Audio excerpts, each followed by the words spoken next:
एक रोज मैं घर पर था, ऑफिस जाने के लिए तैयार हो ही रहा था जब मुझे मेरी बॉस की कॉल आने लगी। मुझे हैरत हुई कि सुबह सुबह उनकी कॉल क्यों आ रही है। मैंने जैसे ही कॉल उठाई तो मेरी हैरत की इंतहा न रही जब अपनी बॉस की रोने की आवाज सुनी। मेरे पैरों तले से जमीन निकल गई जब बॉस ने कहा कि उसके अब्बा इस दुनिया में नहीं रहे। मैं जल्दी से अपनी बहन को लेकर अपने बॉस के घर गया। मेरी हैरत की इंतहा न थी जब मेरी बॉस ने कहा कि मेरे अब्बा को खुद कब्र में उतारना और ध्यान रखना कोई उनकी तरफ ना देखे। मुझे अपनी बॉस की बात बहुत अजीब लगी, लेकिन मैंने बस सर हिलाने पर इत्तेफाक किया और उनके अब्बा का जनाजा उठा लिया। 40वां हुआ तो मेरी बॉस मेरे घर आ गई। मुझे हैरत हुई कि ये क्या लेने आई है। मैंने बहुत पुरखलूस तरीके से उनका इस्तकबाल किया। मेरी तो हैरत से आंखें खुल गई जब बॉस ने मुझसे कहा कि वो मुझसे प्यार करती हैं और मुझसे शादी की ख्वाहिशमंद है। मुझे भी वो अच्छी लगती थी, तभी अम्मा से रिश्ते की बात की, मगर अम्मा ने साफ इनकार कर दिया। अब तो मुझे यकीन होने लगा था अम्मा हम लोगों को खुश देखकर राजी ही नहीं थी। मुझे अपनी अम्मा से अब नफरत होने लगी थी। मैंने आज तक इतनी खुदगर्ज औरत नहीं देखी थी जिसको सिवाय अपने कोई दूसरा शख्स नजर ही नहीं आता था। मैंने भी अब की बार जिद ठान ली थी कि कुछ भी हो जाए मैं अपनी मर्जी करके रहूंगा। मैंने अपनी बॉस को शादी के लिए हाँ कर दी और एक हफ्ते के अंदर अंदर अम्मा से छुप कर मैंने अपनी बॉस से शादी कर ली। मैंने पसंद की शादी की थी। अम्मा को मेरी बीवी से नफरत थी। अम्मा हर वक्त मेरी बीवी को ताने देती, उससे पूरे घर का काम करवाती। मैंने जो मुलाजिमा रख के दी अम्मा ने उसे हटा दिया कि वो उनके मुताबिक सफाई नहीं करती थी। अम्मा ने मेरी बीवी पर बेजा जुल्म किए जो मेरी बीवी ने खामोशी से बर्दाश्त किए। मेरी बीवी मेरी अम्मा का हर जुल्म बर्दाश्त करके भी उनकी इज्जत करती थी और मेरी अम्मा हर वक्त मेरी बीवी को कहती रहती, मैं तुम्हारी तलाक करवा कर रहूंगी, तुम मेरी पसंद नहीं हो और इस घर में मेरी पसंद की बहू आएगी। मेरी अम्मा जब रात के वक्त मैं घर आता तो मुझे मेरी बीवी के खिलाफ बातें सुनाती, लेकिन मैं अम्मा की आदत से वाकिफ था, इसीलिए उनकी बातों पर ध्यान ना देता।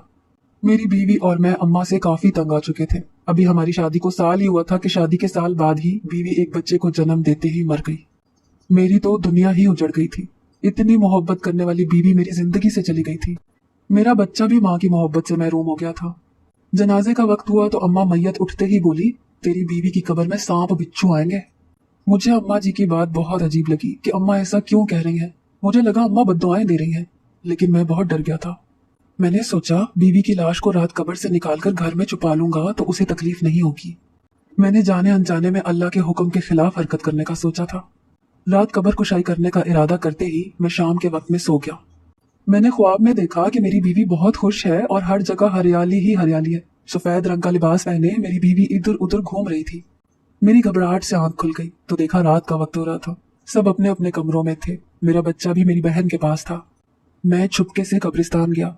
रात के पहर कब्रिस्तान में बहुत ही खौफनाक मंजर था। जो ही मैंने कब्र खोली तो मेरी हैरत की इंतहा न रही जब कब्र के चारों तरफ नन्हे नन्हे इंतहाई खूबसूरत फूल खिले हुए थे और मेरी बीवी का कफन भी बिल्कुल साफ था, हल्का सा भी मैला नहीं हुआ था। मैंने रब का शुक्र अदा किया और कब्र को फिर से बंद कर दिया और जल्दी से घर आ गया। अगले रोज सुबह उठा तो मुझे लगा मैं दूसरा सांस भी नहीं ले पाऊंगा जब मैंने अम्मा को एक दिन के बच्चे के चेहरे पर थप्पड़ मारते हुए देखा। बच्चा तकलीफ की शिद्दत से ऊंची ऊंची रो रहा था। बाकी सब न जाने कहाँ थे। अम्मा मेरे बच्चे को मार रही थी, साथ ही साथ कहती जा रही थी, तू भी उसी मनहूस की औलाद है जिससे मुझे हमेशा से नफरत रही। मेरा शौहर उसकी माँ से ज्यादा प्यार करता था। अगर मैं उसे भी ना मारती तो वो भी सांप की तरह मेरे सर पर सवार रहती। और उसके बाद उसका बेटा जिसने मेरा जीना हराम कर रखा था। उसके बाप को तो बस तेरा बाप ही नजर आता था, हर वक्त मुहीज मुहीज करता रहता था। फिर मजबूरन मुझे उससे भी जहर देना पड़ा। वो तो सदशुक्र कि किसी ने ज्यादा ध्यान नहीं दिया, वरना मैं तो पकड़ी जाती। अम्मा ये क्या बोल रही थी मुझे एक लफ्ज भी समझ नहीं आया था। मेरी तो हैरत ही खत्म नहीं हो रही थी। मेरी आंखों से आंसू बहने लगे थे। अभी अम्मा फिर से उस मासूम से बच्चे पर हाथ उठाती। मैंने जल्दी से अपना बच्चा झपट लिया। अम्मा तो मुझे अपने पीछे पाकर थर थर कांपने लगी थी। मुझे अपनी अम्मा पर बहुत अफसोस हुआ। मैंने अम्मा से कुछ ना कहा और सीधा अपने चाचू के पास चला गया। उनके पास गया और उनसे पूछा कि मैं किसकी औलाद हूँ। पहले तो चाचू तजबुजुब का शिकार हुए, लेकिन मैंने भी ठान ली थी कि इस हकीकत को जान कर रहूंगा कि आखिर ऐसा भी क्या हुआ था कि अम्मा को मुझसे इस कदर नफरत थी। मैंने चाचू से जिद की तो उनको ना चाहते हुए भी बताना पड़ा। मेरे अब्बा जब मैट्रिक में थे तो मेरे दादा ने अब्बा की शादी उनकी मर्जी के खिलाफ अपनी ताया की बेटी से कर दी, जो अब्बा से 2 साल बड़ी थी। दोनों में हर वक्त लड़ाई झगड़े होते रहते। शादी के 3 साल बाद भी अब्बा के यहाँ कोई बच्चा ना हुआ तो अब्बा ने दूसरी शादी सबको बताए बगैर अपनी मर्जी से कर ली। अब्बा जहाँ काम करते थे वहाँ मालिक की बेटी जो अब्बा को बहुत पसंद करती थी और बहुत खूबसूरत भी थी, अब्बा को भी वो बहुत पसंद थी। अब्बा उस लड़की से शादी करके उसे घर ले आए। अब्बा की पहली बीवी जो सारा सारा दिन कुड़ती रहती थी, अब तो अब्बा की दूसरी बीवी पर जुल्म करने लगी थी। साल बाद अब्बा के हाथ दूसरी बीवी से मैं पैदा हो गया, तो अब्बा की पहली बीवी मजीद एहसास कमतरी का शिकार हो गई। उन्हें हर वक्त यही लगता कि अब्बा बस मेरी अम्मा से प्यार करते हैं, अपनी पहली बीवी से नहीं। मैं अभी 3 साल का हुआ था कि मेरी अम्मा छत से गिरकर मर गई, लेकिन अब अंदाजा हुआ कि वो मरी नहीं थी, उन्हें मारा गया था। मैं पहली औलाद था और मनपसंद बीवी से था, तभी अब्बा का मुझसे ज्यादा प्यार था। अम्मा को मुझसे शुरू से ही नफरत थी। फिर मेरी सौतेली माँ न जाने किस पीर बाबा का दम किया हुआ नमक खाने लगी थी और माँ के घर एक बेटी का जन्म हुआ। सौतेली माँ को लगा था कि उनको औलाद उस पीर बाबा के नमक से हुई है। अब वो हर दूसरे हफ्ते उस पीर बाबा की जेब भरती रहती, और जब अब्बा के पास देने को पैसे ना होते तो वो घर में लड़ाई डाल लेती। इसके बावजूद जब अब्बा की मोहब्बत मुझसे कम ना हुई तो अम्मा ने उन्हें भी जहर दे दिया और उन्हें भी लंबी नींद सुला दिया। और मेरी तरक्की पर, मेरी हर खुशी पर अम्मा मेरी सगी माँ की वजह से जलती आई थी। मुझे अपने चाचू से अपनी माँ के बारे में सुनकर बेहद दुख हुआ। मेरी सौतेली माँ ने दो कत्ल किए थे जो बेकसूर थे।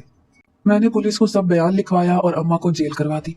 अम्मा मुझे बद्दुआएं देने लगी और गुस्से में पुलिस के सामने अपने जुर्म का ना सिर्फ इकरार किया बल्कि मुझे भी धमकी देने लगी कि मुझे मार देंगी, वो किसी को भी नहीं छोड़ेंगी।